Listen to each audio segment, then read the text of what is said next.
All right, so I guess Anne was wrong because I just got a call with someone who found my shit.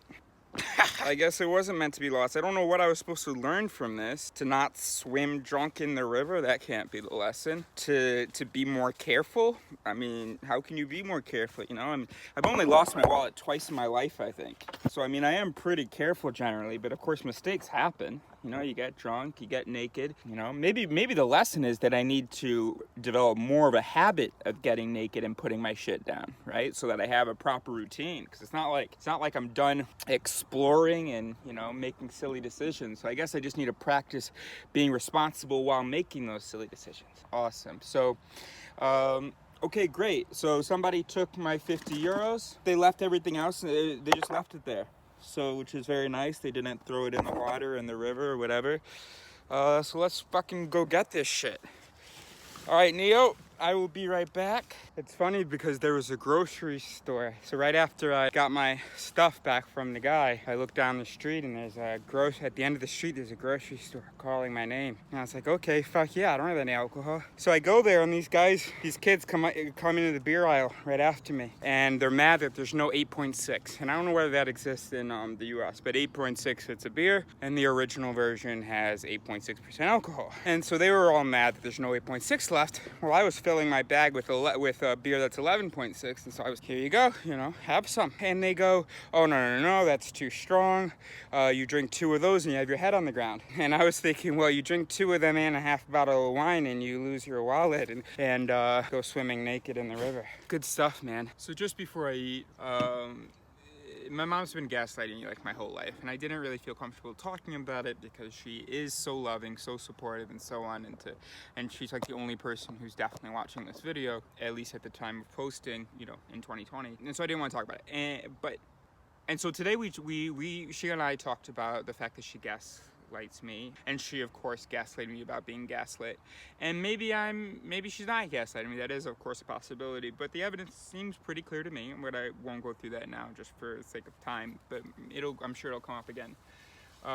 In fact, there's even a moment where she laughed and I said, oh, okay, sure, laugh it off. Gaslight me about being gaslighted. She said, and then she called me back. She said, I wasn't laughing. I said, what? You think I don't know what a laugh looks like? I mean, maybe you weren't laughing mockingly. Maybe you were laughing out of discomfort, but you were still laughing. She goes, no, my mouth was just open. So she was just going like this. And I guess I got really confused and thought it was laughter. No, obviously not. There was teeth anyway. But the latest kind of significant thing that she gaslighted me about, I can't get into detail about it, unfortunately, because it involves my sister. But she called me again today. We've called each other several times, and sort of to continue this conversation, and she called me and she said, actually I can get into it. I would love for my sister to come out here, sort of just take a break from her busy life, because, you know, she's on top of everything, she's so successful and so on, to take a break and just take a step back and be out here with me for like a month and a half next summer. And when I suggested that to my mom didn't immediately reject the idea, which is strange to me, because normally out of safety concern, I mean, you know, when I suggested coming out here, she was like, haha, boo, boo, nope. And so she didn't reject it immediately, but then she also didn't seem very enthusiastic about it. So the fact that she didn't reject it immediately made me think, okay, well then if she's open to the idea at all, given that she didn't reject the idea immediately, then she should see the value in the idea, giving my sister a chance to breathe and so on.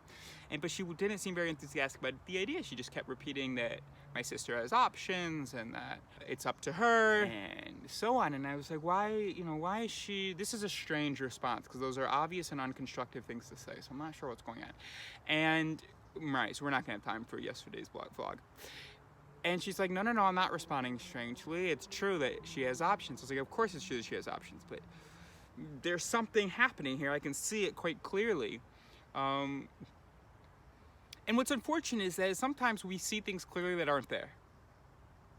And that's what I've learned, right? If you know anything about cognitive psychology, particularly, well, yeah, anything really, well, no, not anything, but anything from the last 10 years, 20 years, you know that you can't really trust your perception and so on.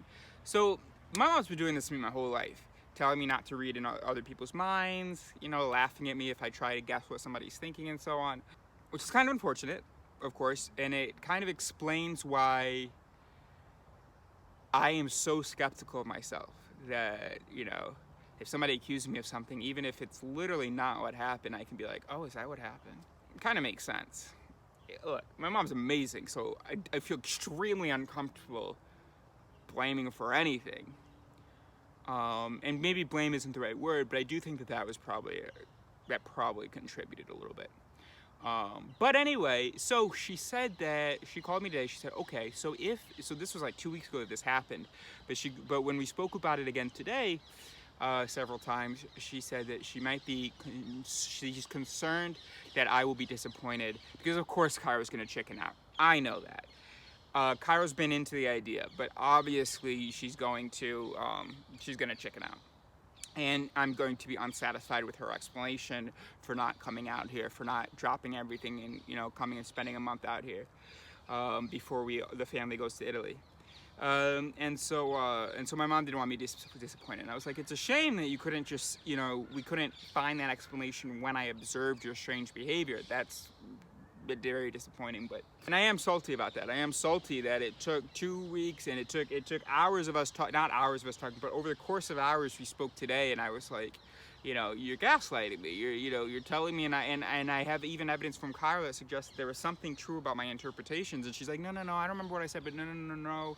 You know, she has options. And I'm like, you keep saying that, but that's not a real response anyway. So it is frustrating. So there you go.